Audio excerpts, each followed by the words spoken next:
The world is becoming increasingly proficient at telling stories that deny God. As such, we need Thinking Christian to become as natural as breathing. Welcome to the Thinking Christian podcast. I'm Dr. James Spencer. Through calm, thoughtful, theological discussions, Thinking Christian highlights the ways God is working in the world and questions the underlying social, cultural, and political assumptions that hinder Christians from becoming more like Christ. Now, on to today's episode of Thinking Christian. Hey everybody, welcome to this episode of Thinking Christian. I'm James Spencer. I'm joined by Nate this afternoon, and we are going to be talking a little bit about, I suppose we could say we're talking about Israel and Gaza, but that's not quite it. What we're really addressing is another one of these articles that I wrote for Christianity.com, and they were asking for something that would address some Twitter comments that came out from a couple of Congress people. One Congresswoman, Marjorie Greene, one Congressman, Randy Fine. And so we're going to be talking about that back and forth, the context of the tweets, or I guess we don't call them tweets anymore, the X's, are, Israel and Gaza sort of related. And so that'll come up. But I think the context of the conversation is really, what do these posts mean for the way we should think about the Israel-Gaza conflict? Mm-hmm. So, Nate, man, welcome to the show. This one's a little heavier than our last one, where we were talking about Labubu's, but still very important. So, very, very important. I think a lot of people are curious about this, but the very issue you kind of hit on there is we just don't really know. There's not enough information out there. There's just a lot of people's opinions or tweets, X's, whatever you want to call it. So.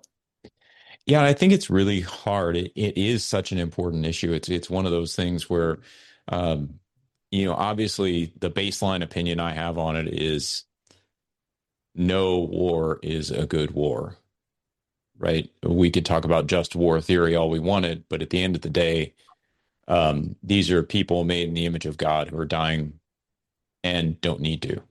Mm-hmm. They're dying because these conflicts happen. And we know, like Jesus said, there will be wars and rumors of wars. These things must happen. And so there's a sense in which these sort of conflicts are inevitable. Their inevitability doesn't make them any more palatable. Mm-hmm. And so I think just baseline, we can say this war, no matter what the motivations or the agendas or the whatever happening around it, even if it were the most just war ever, it's a tragedy. And so this war is even more complicated because of the history of Israel and the various dynamics with Hamas in Gaza and how civilians are being treated and all those kind of different things. I honestly don't know a lot about that. Mm-hmm. If I were to share my thoughts on those issues, they would be completely uninformed or totally generalized in a way that is completely unhelpful. And so we're not really going to dive into you and I's perspective on Israel-Gaza because I think we both, like we talked about before we started recording, neither of us really have a good understanding of it. Sure. So I think if it was here in the United States, it would be a lot different. Everybody doesn't probably realize, but it's been going on since October of last year. Like, it's out of sight, out of mind for us. We see it when it pops up and comes to the top of our news feed. But for the most part, we're not realizing the devastation probably that's happening, the amount of inability to get supplies and food and things like that to these innocent people. Think about if you were there with your kids, it would obviously be a lot more important to you than it is to us. It doesn't affect us on our daily lives. It's just sometimes in our news. So I think that's a big part of it as well. Yeah, I mean, I think we need to, in order to really understand this issue, and I think there have been podcasts that have done this much better than we would be able to right at this moment. They've talked about that history, that relatively long history of how Israel was established, the ongoing tensions between, Israel and Palestine, and how all of that sort of worked itself through all the way to October 7th and beyond. And so I think to really understand this conflict and how all of these pieces are playing together, you do have to have a deeper understanding of the history than I do right now. I mean, I'm an Old Testament guy, so I kind of have a good sense of the biblical theology of Israel and the crux that it is for biblical interpretation. But my deep knowledge of Israel really ends with Revelation. And so I don't know too much about the history of Israel. I've been there twice. I've heard tour guides talk about that history. I've met people who have served in the Israeli army and they've talked about that history. But I personally don't have a deep knowledge about that history. I've never studied it. I don't have a strong academic background in it. And so it's difficult for me to comment on that whole context and how this particular conflict that's going on in Gaza fits within that. Yeah. So we won't be doing that. So what are we going to be doing? We're going to be looking at some X posts and talking a little bit about something I do know something about, and we've talked about a number of different times, Nate, is the oddities of politics in America. Hmm. And so let's tell a little story. That'd be a five-part series. Right. We have we've got this like sort of tragic war that's happening over in Israel and Gaza. Very divisive. People's views on it in the United States. Nobody has a clear view necessarily on it. There's a lot of disputes that go on around it, whether Israel is doing a right thing or a wrong thing, and how all this stuff plays out. And that's no different in the political realm.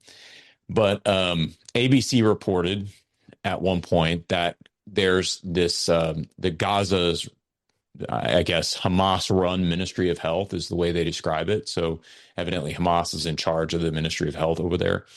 And they claimed that they had recorded the deaths of 15 people, including children, within a 24-hour period.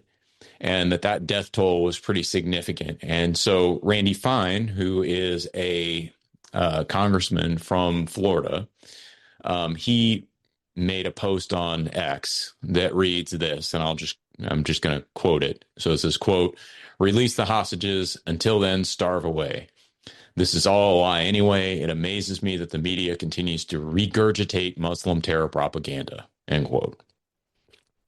Now, just on the face of it, like that, I did a little bit of poking around, found NGO reports, non-governmental organizations who are providing some level of humanitarian aid to the Gazans that are saying that there is starvation, there is famine, there is, like, it's war. There is collateral damage that's being felt in terms of food shortages and the inability to deliver food to the people who need it most. Like, all that's happening. And so just his claim on the face of it is difficult to swallow. Hmm.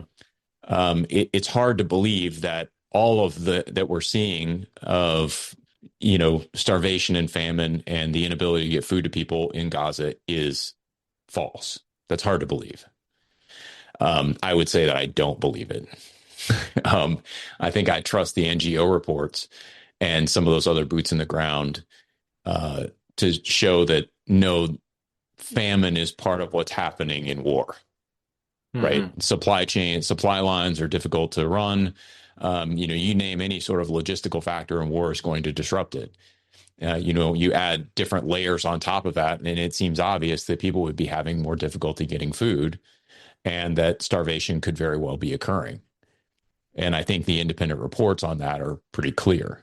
So I have trouble believing what he's saying, right? But then I think you also have to deal with the callousness of what he's saying. Now, he doesn't believe that people are starving, so we have to take that into account. But even so, to suggest that people should just go ahead and starve until the hostages are released, it's a hard line to take. Yeah, any thoughts, Nate? I mean, Yeah, when I first heard that and read it, I was just like, man, that is like, I'm sure he didn't read it back, because how do you read something like that you want to say to the whole world without feeling like, well, there's no humanity there. There's like no compassion or empathy. Like like you said, that's a really hard stance to take. yeah. And that, so all that to say, we've got a context where ABC has run a story, right?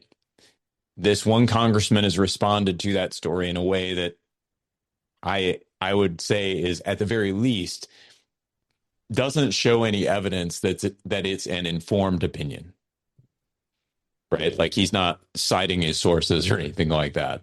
Mm-hmm. He's just putting it out there in the world, right? Now, maybe he's got some sort of secret knowledge that he isn't conveying there, but if he really wants his post to be more credible, he should go ahead and say that, Yeah. right? Like, and so he's just putting, it feels like he's just putting an opinion out in the world. And so, as often happens on social media, we have a response from another congressperson, Marjorie Taylor Greene, who is the rep from Georgia. And she says this, quote, "It's the most truthful and easiest thing to say that October 7th in Israel was horrific and all hostages must be returned. But so is the genocide, humanitarian crisis, and the starvation happening in Gaza," end quote. Okay, so on the surface, I don't know that her post seems much more balanced, although that's not the whole of it. She does go through a whole prologue where she sort of makes Randy Fine seem like he never should have gotten elected. And so, but that portion I quoted seems like a much more balanced perspective. But the word that caught people's attention was genocide. And the question of whether or not Israel is actually engaged in genocide in Gaza.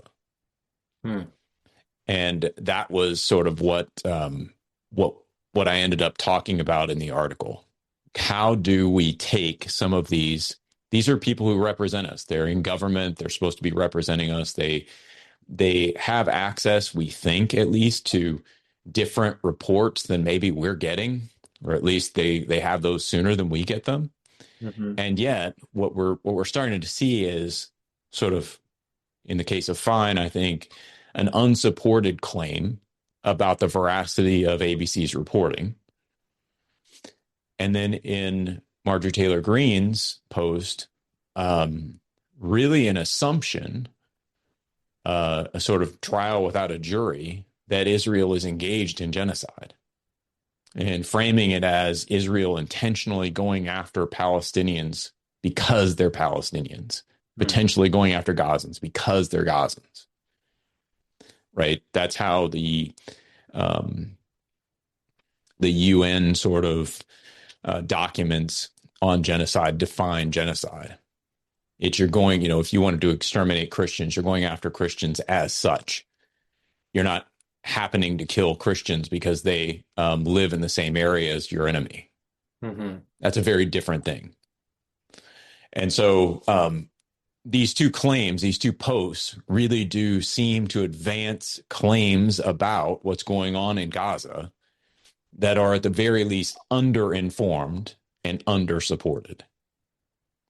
And so that's kind of what I saw when I was looking at these two posts. I looked and I wish I could find something local there that would give us a better portrayal, but I think maybe it's just not happening like you would think because of maybe how bad it is. I don't know, but I can't really seem to find anything in Gaza locally. I had trouble finding anything too. And I think ultimately when I was thinking about how to go about framing an article on these two posts that we saw on X, what I decided to do was to say, if I can't find the information, right, if I can't find real credible information about exactly what's going on in Gaza, either these two people have unique knowledge about what's going on in Gaza that they're deciding to release via X in very pithy, non-supported ways on X, right? I would argue not the best way to communicate your perspective on Gaza or to communicate really important information about a very complex situation. Like, I know they don't limit you 120 characters anymore, but 120 characters just really isn't enough. Right. Right. So it needs to be more substantive. But I couldn't find anything either, Nate. I couldn't. It's very muddled, everything that's going on. I think we can get a better sense. There's certainly a sense in which I think we know what's going on over there. The real questions become then the why. The what does it mean sort of questions. Yeah. And those, I think, are the aspects of these two posts that I sit back as someone who, interprets for a living, I guess. And I sit back and say, it feels overstated. That's what it feels like to me. It feels underinformed and overstated. And again, these are people who are supposed to be representing us. So what are they doing? Why is it that they feel they can be this uncareful Right. about releasing information that is going to be, I don't, it's going to elicit emotional responses. At Thrivent, planning your finances is bigger than money. It's a way to support the people, causes, and community you love. Because helping you put your faith into action is at the heart of what we do. Thrivent, where money means more. Connect with us at thrivent.com. Mm-hmm. Well, especially when most of them tie back to just personal opinion. That's really Yeah. what there's nothing ground like that grounds either one of those statements or perspectives, like from credible, like on the ground experience. Like, because if so, there would be footage, there would be photos. Like, we haven't seen any of that. Even that Yeah. thing I sent you from Tucker Carlson, where the Green Beret was kind of like blowing the whistle on some of the stuff, and he's like, "I've had it. I'm leaving the military. I'm doing this and that," and he's kind of portraying that, but there's so much that we don't know. Like, did he have another experience? Is he jaded because of something else? And if so, if not, how come you can't show us footage of that? Like that's the whole catch-22 here, man. Like, you can get fired up and riled up from reading something online, but at the end of the day, 99% of the time, it seems like lately anyway, it's all based on people's perspective and their opinion. Yeah. And I think we really have to, again, after looking at these two posts and sort of seeing how much reaction there was to them, I think we've just got to figure out how are we going to go about forming judgments, making judgments, making decisions about the reality that we're presented with Mm-hmm. as Christian people who very much want to have a real understanding of the world and what's going on in it.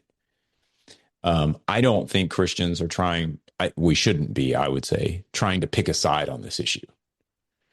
I think when we look at things, we want justice to be done. And that sense of justice isn't tied to who wins. That sense of justice is tied to what's right. Mm-hmm. What's right. So do I believe that Israel probably has done things wrong in Gaza? Yes. I don't think any nation, no matter what sort of its history or even its theological import, is immune from mistakes, overreaches, inappropriate activities. Mm-hmm. That's clearly not the case. I mean, even in the Old Testament, right? You see, I mean, Israel is exiled, and the theological reason that they are exiled is because they have not been honoring God. Mm-hmm. The chosen people in the Old Testament do things wrong. And so justice now is not just whoever wins, they get to determine what's right and what's wrong. I think there has to be a sense of justice where we're just sitting back and saying, what's right? How does all of this get reconciled within something that approximates judgment that would gesture toward God's coming judgment? Mm-hmm. What does that look like? And so I don't think it's an all in or all out, right? I don't think you're for Palestine or for Israel. I think if, as Christians, we should posture ourselves as being for justice. Mm-hmm. We should be posturing ourselves for the glory of God. And we should be lamenting the fact that people are dying daily having not received Jesus Christ. Mm-hmm. And so there's just a different perspective, I would argue, that Christians have to at least in part have in mind and allow us to frame how we think about these various issues. Yeah. I think it's the same reason, like your comment, this Randy Fine, his comments are just out of bounds. It's a really callous comment Mm-hmm. to make. If you want to critique the news media, fine. If you think the news media is putting out false information, justify that claim. Don't just put it out there in sort of a snarky statement and minimize the damage that's being done to people in a war-torn area. Absolutely. And if you look at both sides of that, James, like she obviously doesn't like the hostage situation any more than he does. She's Right. just wanting to point out because of his stance. It's like they're both upset with both of them, but they're leaning more towards one side or the other. Yeah. And I don't think you can have frustration really if you're like really a good person, especially us believers. If we have Christ inside of us, I don't know how you could look at this situation and not be outraged or upset with both parts, because it's innocent people being affected on both sides. The hostage situation should frustrate us, but so should the starvation issue and That's the right. lack of food and all that stuff. So I don't think you can, and I know it's probably not intentional. She's trying to make her point, he's trying to make his, but you can't negate one to focus on the other, because you should be outraged about both, in my opinion. Right. I think that's hitting on like you're saying what I was thinking in when I was saying let's aim for justice. Let's be on the side of justice. Yeah. Like we have to lament both sides of this. And we've got to understand that it's a very complex issue and there aren't necessarily white hats and black hats, right? We it isn't, some sort of old Western where we know who the good guy is and we know who the bad guy is. It's not that. It's a much more complex problem. And so, what are we lamenting? Well, we're lamenting that it's going on. We're lamenting that that there is collateral damage. We should be concerned that the leaders on either side are making choices that would increase that collateral damage or intentionally involve civilians in a war. Right? We should be concerned about all of that all at the same time. And I don't think that I guess my thought would be it's difficult for me to sit back and look at it and go, based on the information I'm seeing, I don't understand how Randy Fine, Marjorie Taylor Greene get to the positions they're at. I would have real trouble believing that nothing is happening in Gaza that would not involve the starvation of people, right, who aren't getting food because of the war. And I have real difficulty understanding how you can make the claim for genocide without further justification, right? That's my problem, I think, with the way they've approached this, Right. is that they're making these claims with no justification. And I suppose maybe it's just my, sort of academic bent, right? But it's almost like you write a paper and you don't include a footnote. Mm-hmm. And so I understand it. Like, I mean, I just wrote, this is an opinion piece that I wrote and we're talking about, and it is an opinion piece. And so there are word limitations on what you're writing online. There are format limitations. So oftentimes you can't just justify everything. I mean, it's not like you can footnote every aspect of it. So I'm sympathetic to that. Mm-hmm. I get it. But at the same time, these are like 3-sentence claims about a very serious issue. And at some point, don't we have to just acknowledge that's too short? Mm-hmm. It's not the right format to convey these kind of opinions about it. Right. That's sort of where I think my head goes. And to see these people with all of this influence doing that, it feels to me like they're trying to draw more attention to themselves than they are trying to draw attention to what's going on in Israel, Gaza.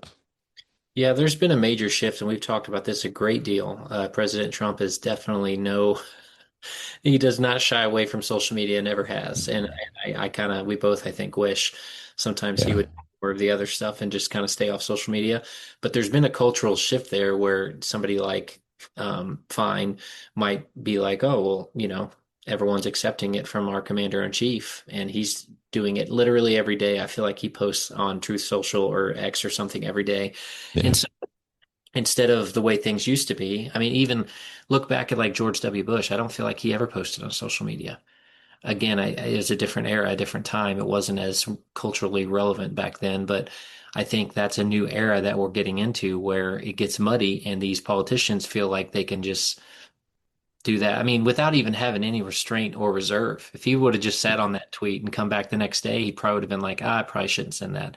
And Yeah. I don't know if he regrets it or wishes now that he's seeing some of the backlash from it. But it's like you could delete it, but it's still out there. It's still going to live forever. And Yeah. Yeah. it's like you got voted into that position. That's a position of power. And it's so many eyeballs are on what you say and what you put out there. It's just crazy to me. I'm surprised he doesn't have somebody in his staff that is like, do we want to proofread this first? It's like almost like he just fired it off on his recliner at night and his phone. Yeah, yeah. It's amazing to me, and I think what's even more amazing to me, and I found it. There's always an irony when I write these type of articles, right? Because many times I don't find any particular substance to the issue. In this case, the question was, what should Marjorie Taylor Greene's comment about genocide do to our conversations about Israel and Gaza? And my answer in the piece is basically nothing.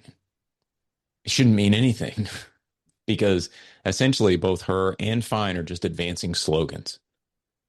They're not making an argument. Right. They're just, basically putting a sign in their yard. Well, that doesn't really change our conversation because it doesn't add anything to it. It doesn't actually give us any information. It doesn't help us to frame an issue. It's just a slogan. And I think, kind of where I came to in the article was this. We have, in the information age, we're going to struggle because we have too much information. Right? That's just part of what we're going to struggle with. There's too much input coming into us. And so we've got to figure out how to filter and limit it. And since we're filtering and limit it, I'm wondering why we would ever settle for a post on X. Right. There's better information out there. Find it. If this is a topic with which you have a deep passion and interest, find better information. Mm-hmm. Like, don't settle for these inane posts on X where they are not giving you anything except just some sort of random claim. And so I think the way to get our politicians to stop doing this is to stop listening to it. Mm-hmm. Now, arguably, you could say, well, writing an article about it doesn't help. Probably right. I don't know what else to do other than to say, like, once you're demonstrating that these people are completely putting vacuous opinions out into the ether, right? Demonstrate that and then say, go somewhere else. Right. Like, we have better information sources. I mean, their post did prompt me to go look at NGO reports that I hadn't seen before. That's and good. So, if there's a benefit to it, maybe it drove me to better information.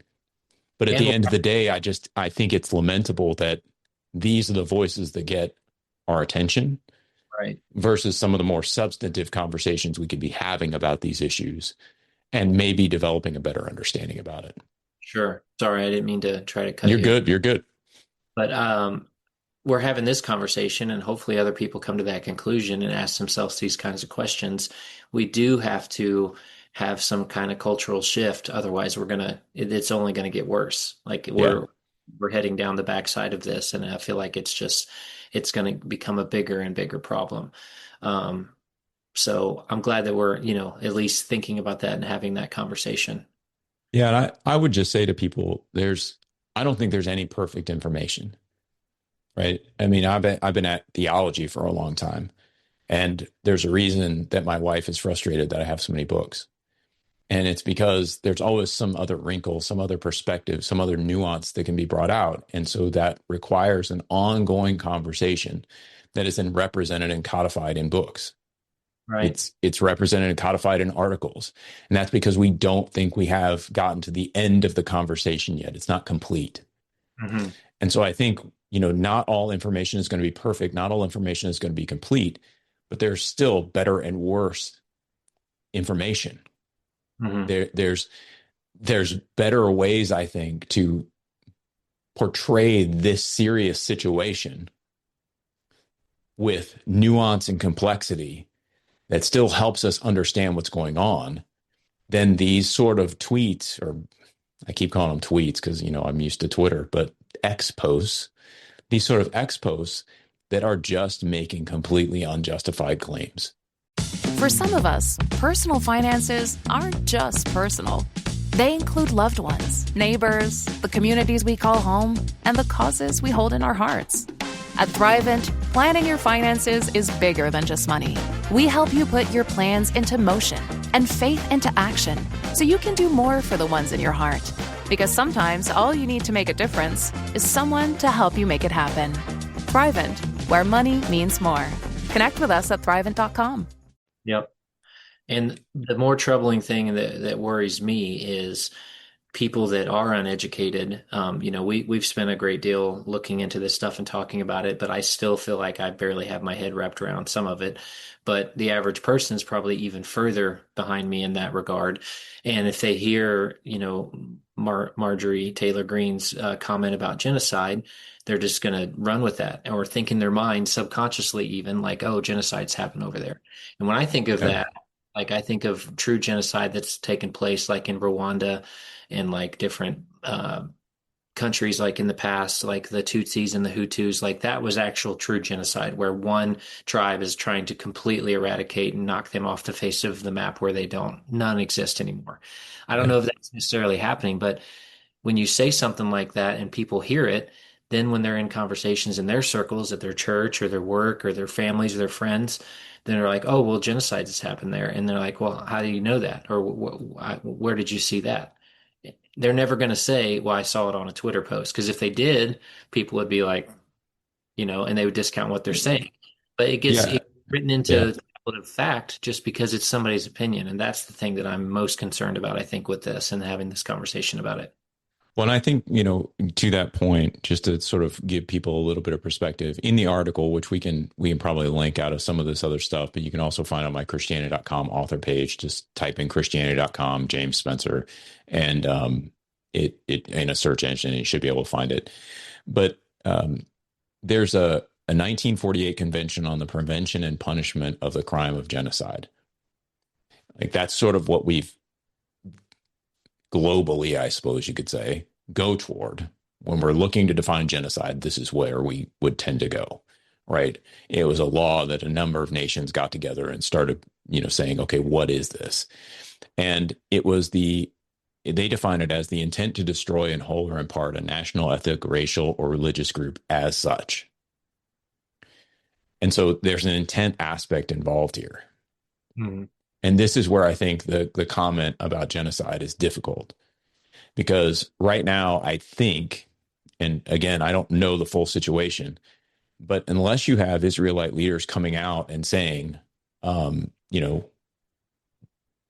we want to exterminate the Gazans because they're Gazans, I'm not sure you can really gauge the intent. And so it becomes a judgment of belief. Whereas what I would just argue is, look, the situation's bad enough. There, at some point we need to be having the question of how much collateral damage is too much collateral damage.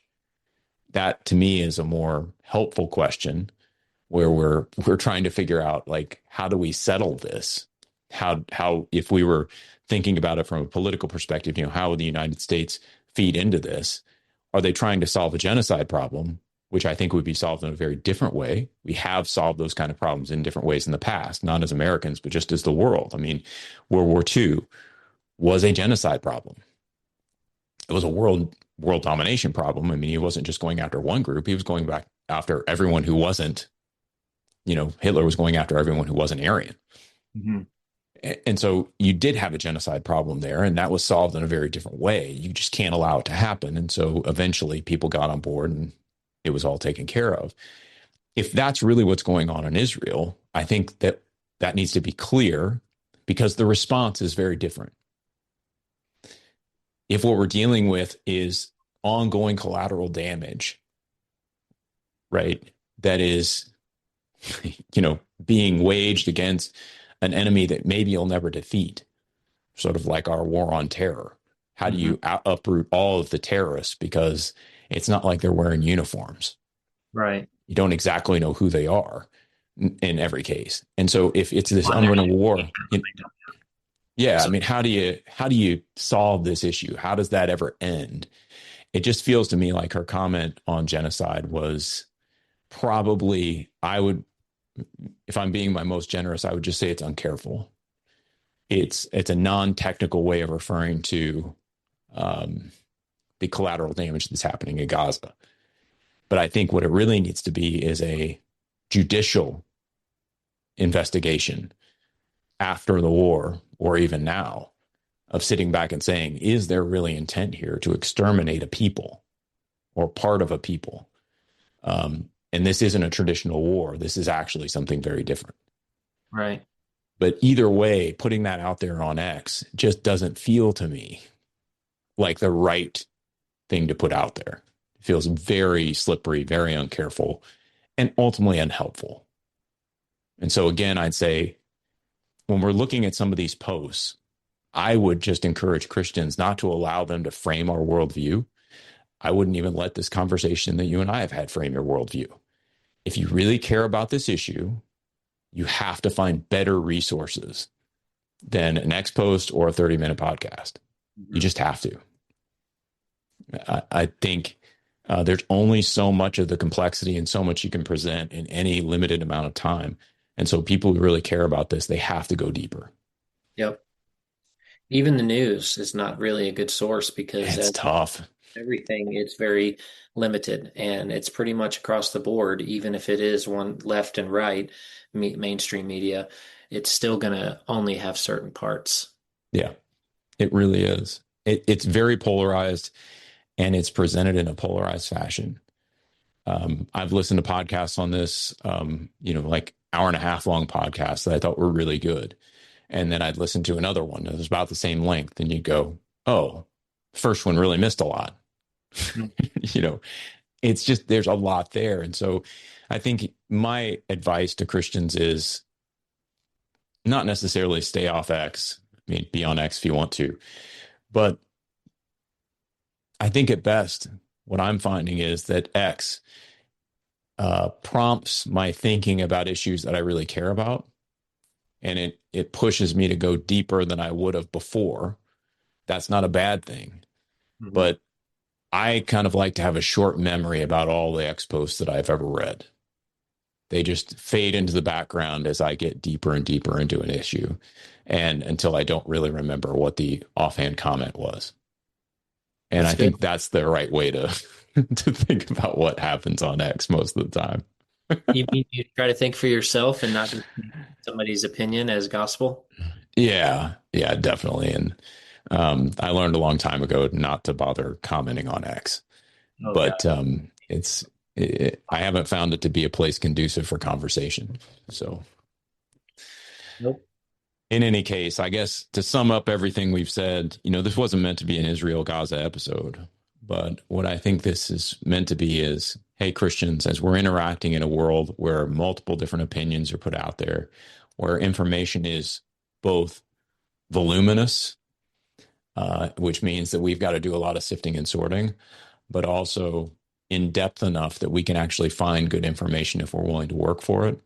Let's do that work on the issues that we care about. And I would just also say we don't have to care about every issue such that it would drive us to do that research. I've been pretty open about the fact that I know nothing about, let's say, the environment and the climate. That doesn't mean that I think that it's an unimportant issue. It just means that it doesn't raise to the level where I've decided, oh man, I'm really interested in that. I feel like this could be in my wheelhouse. I'm going to go and do a lot of research on it. I just don't know. Right. So I care. I just don't care enough to go out and get really deep in that issue. I've got other things that I care about more. And I think that's okay. Each of us is going to have our own limited understanding of aspects of the world, and that's fine. Mm-hmm. So my point is not, hey, go and research every issue. My point is that when you find something that's an area of passion, get past expos. Yeah. Yeah. Get past expos, get past, the opinion pieces, and really dig in yourself. Yep. Because at the end of the day, you can trust what you uncover yourself and not have to wonder in your mind, like, okay, how much of what they were saying is their opinion, their narrative that they're trying to steer towards, or the agenda. Because at the end of the day, if I've learned anything the last couple of years in politics, there's always those two things. There's always always an agenda, and that's not a conspiratory type of statement. It's just a fact. And I think people get sucked into it so hard that they don't even realize it themselves sometimes. That's right. talking about. So, but I agree with you, and I think we, number one, should have the compassion and the love that Christ has for everyone in these issues, and we shouldn't make up our minds so quickly, especially in something so surface and so quick that someone can just fire off on their phone That's right. whenever they're frustrated. They probably should have eaten a Snickers or something. That's right. That's right. I'll close it. I'll just tell the story and then we'll close the episode out. But when I was first, I transitioned out of higher ed in 2018, and I was really angry. I mean, it was sort of an unceremonious couple of years there at my former institution. And there was a lot of social media swirl that was going on about things that were happening at the institute, true or not, didn't really matter. But it created a huge headache and a lot of fires that you had to put out. And as an administrator, I dealt with that for a couple of years then. And so by the time I left, I was angry. Mm. And I decided to start a blog. And thankfully, I had the wisdom to say, hey, Kim, my wife, will you read through these blogs and tell me what you think? And for about, I don't know, maybe 6-9 months after I started the blog, I didn't post anything because Kim kept coming back and she'd go, nope, still too angry. Nope, still too angry. Nope, still too angry. And so it was nice to have that filter of just not going out there and blasting out something that eventually I would have regretted. Right. And I think I look back even at the pieces that I've put some thought into, right? And there are some of those that I regret. Like I would go back and change certain things about them. I would probably change my perspective now. And so having that digital trail, I don't think it's bad, right? It sort of traces the thought at the moment. But I think some of the posts that I was writing early on, Kim was wise enough to go, yeah, you can't post this. This isn't really what you think. You're just angry. Right. So I think, we have to watch these reactionary vehicles that just allow us to express as opposed to really think through. Mm-hmm. And my encouragement to Christians would be ignore some of those more emotional ones, drive yourself to the pieces that are actually trying to think through something and settle in there. I think we're all going to be better off if we do that. Yeah. Trust your gut, trust the Holy Spirit. Like the Bible talks so much about discernment, and that's something that we have to actually use as a function and exercise it. Otherwise, it doesn't grow, it doesn't get strong. Agreed. And seasons of my life where I have thought that I knew better, and it always turns out that just like every story in the Bible, like we don't know even a smidge as good as God does. And so very arrogant for us in those seasons, but it's human nature. We all have that human condition. We all have that ability to do that. And I'm sure we've all done it at different times, but all it takes is a few things like that. My wife has saved me so many times over the years, or she'll stomp on my foot in real time, like in a meeting or with people, no, don't open that can. Because it's fine to express those things sometimes to just like your close circle or your spouse. Yeah. But putting it out there for the whole world, you might want to have somebody proofread it first. Agreed. Well, at the risk of saying something stupid, we'll close the episode there. And thanks everybody for sticking with us. Thanks for being honest on Nate again, talking through these issues. Really appreciate it. And we will catch everybody on the next episode of Thinking Christian. Take care. Just want to take a second to thank the team at Life Audio for their partnership with us on the Thinking Christian podcast. If you go to lifeaudio.com, you'll find dozens of other faith-centered podcasts in their network. They've got shows about prayer, Bible study, parenting, and more. Finding uplifting news in today's headlines is often like searching for a needle in a haystack. At the Story Behind podcast, we believe in the power of finding heartwarming tales and are happy to share empowering stories with you every week. Hear about how Steve Harvey surprised a dying man on Family Feud with $25,000. Get inspired by the note a waitress received from a patron dining alone. And even hear about how one VIP passenger made a hardworking pilot get emotional before his flight. To start listening to the Story Behind podcast, visit lifeaudio.com or search Story Behind on your favorite podcast platform.